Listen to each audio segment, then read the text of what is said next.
ಎಲ್ರಿಗೂ ನಮಸ್ಕಾರ. ಭಾರಿ ಖುಷಿ ಆಯ್ತದೆ. ಪತ್ರಿಕಾ ಮಾಧ್ಯಮದ ಎಲ್ರಿಗೂ ಕೂಡ ಧನ್ಯವಾದಗಳು. ಫಸ್ಟ್ ನೈಟ್ ವಿತ್ ದೆವ್ವ ಅಂದ ತಕ್ಷಣನೇ ನಾನು ಇದು ಈ ಥರ ಒಂದು ಸಿನಿಮಾ ಗೊತ್ತಾಯ್ತಾ ಅಂತ ನಾನು ಯೋಚನೆ ಮಾಡಿದೆ. ಆಮೇಲೆ ಗೊತ್ತಾಯ್ತು ಅಣ್ಣ ನಾನೇ ಒಂದು ಕತೆ ಚಿತ್ರಕಥೆ ಎಲ್ಲ ಮಾಡಿದ್ದೀನಿ, ಇದ್ರದ್ದೊಂದು ಟ್ರೈಲರ್ ಲಾಂಚ್ ಐತೆ ಅಂತ. ಆಮೇಲೆ ಅಣ್ಣ challenge star, power star, golden star ಮಧ್ಯದಲ್ಲಿ ತುಕಾಲಿ ಸ್ಟಾರ್ ಅಂತ ಒಬ್ಬ ಮಾಡ್ಕೋಬಹುದು ಅಂದಮೇಲೆ ಫಸ್ಟ್ ನೈಟ್ ವಿತ್ ದೆವ್ವ ನಾನೇ ಆ ಕಡೆ ಮಾಡಬಾರ್ದು ಅಣ್ಣ? ಈಗ ನಾನು ಮಾತಾಡಲ್ಲ, ನೀವು ಮಾತಾಡ್ತೀರ.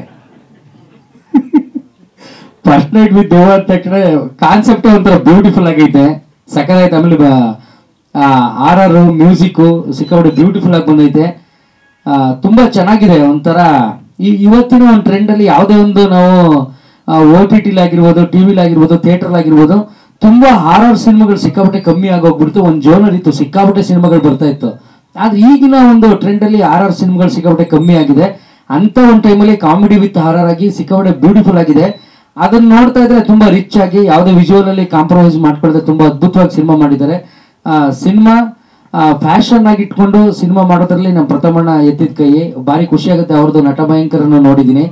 ಅದಾದ್ಮೇಲೆ ಈ ಒಂದು ಸಿನಿಮಾಗೆ, ಈ ಒಂದು ಫಸ್ಟ್ ನೈಟ್ ವಿತ್ ದೆವ್ವ ಅನ್ನೋ ಒಂದು ಸಿನಿಮಾಗೆ ನಾನು ಗೆಸ್ಟ್ ಆಗಿ ಬಂದಿದ್ದೀನಿ. ನನಗೆ ಭಾರಿ ಖುಷಿ ಆಗುತ್ತೆ. ಪ್ರಥಮಣ್ಣ ಎಲ್ಲ ಬಿಗ್ ಬಾಸ್ ಅಲ್ಲಿ ಮಾಡ್ತಾ ಇದ್ದಾಗ ನಾವು ಆಡಿಯನ್ಸ್ ಆಗಿ ಹೊರಗಡೆ ಕೂತ್ಕೊಂಡು ನೋಡ್ತಾ ಇದ್ದಾಗ ಅದ್ಭುತವಾದಂಥ ಟ್ಯಾಲೆಂಟ್ ಪ್ರಥಮಣ್ಣಂದು. ಅಂಥ ವ್ಯಕ್ತಿ ಫ್ರೆಂಡ್ಶಿಪ್ ಅನ್ನ ಬೆಳೆಸ್ಕೊಂಡು ನಮಗೂ ಕೂಡ ಒಂದು ಸಮಾನವಾದಂಥ ವಿಶ್ವಾಸವನ್ನು ಗಳಿಸ್ಕೊಂಡು ಎಲ್ಲೋದ್ರೂ ಕೂಡ ನಾನು ಬಿಗ್ ಬಾಸ್ ಅಲ್ಲಿ ಇದ್ದಾಗಲೂ ಕೂಡ ನನಗೆ ಸಪೋರ್ಟ್ ಮಾಡಿದಂಥ ಏಕೈಕ ವ್ಯಕ್ತಿ ಪ್ರಥಮಣ್ಣ. ಅವ್ರು ಯಾವುದೇ ಒಂದು ಕೆಲಸ ಮಾಡಿದ್ರು ಕೂಡ ನಾನು ಆಕ್ಚುಲಿ ಗಿಲಿಗಿಲಿದು ನಾಳೆ ಶೂಟು, ಅದು ಗ್ರ್ಯಾಂಡ್ ರಿಹರ್ಸಲ್ ಇದ್ದೆ. ನಾನು ರಿಕ್ವೆಸ್ಟ್ ಮಾಡ್ಕೊಂಡು ಇಲ್ಲ ಪ್ರಥಮಣ್ಣಂದು ಫಸ್ಟ್ ನೈಟ್ ವಿತ್ ದೆವ್ವದು ಟ್ರೈಲರ್ ಲಾಂಚ್ ಇದೆ, ಹೋಗ್ಲೇಬೇಕು ಅಂತ ಕೇಳ್ಕೊಂಡಾಗ ಅವ್ರು ಕಳಿಸ್ಕೊಟ್ರು. ಮಾಧ್ಯಮದ ಮುಂದೆ ಸುಳ್ಳು ಹೇಳ್ಬೇಡಣ್ಣ, ಇದು ಏನಾಗಿತ್ತು ಅಂದ್ರೆ ಅವ್ರು ಅದಕ್ಕೆ ಅಂತ ಬಂದಿಲ್ಲ, ನೀ ಬಚ್ಚೇ ಇಲ್ಲ ನಿನ್ನ ಹೆಂಡತಿ ಮಾನಸನ್ ಕರ್ಲಪ್ಪ ಅಂತ ಹೇಳಿದೆ.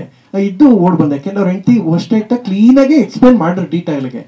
ಅದಕ್ಕೆ ಅವ್ರನ್ನ ಕರೀಲ್ಲ ಅಂದ್ರೆ ಅಣ್ಣ ನಾನು ಬರ್ತೀನಿ ಅಂತ ಹೇಳಿ ಬಂದ್ರು. ಇದು ನಿಜ, ನೀ ಹಿಂಗೆಲ್ಲ ತಿರ್ಚ್ಬಿಡ್ಬೇಡ ಅಣ್ಣ, ನಾನು ಕೂಡ ಹೇಳಕ್ ಬರ್ತದೆ ಆಯ್ತಾ? ಅಯ್ಯೋ ಸಫಿಶಿಯೆಂಟ್ ಆಗಿ ಮಾತಾಡೋದ್ರೆ ಬಿಡೋದೇ ಇಲ್ವಲ್ಲ ನೀನು. ಆಮೇಲೆ ದಯವಿಟ್ಟು ಆ ಥರ ಏನಿಲ್ಲ, ಭಾರಿ ಖುಷಿ ಆಗುತ್ತೆ.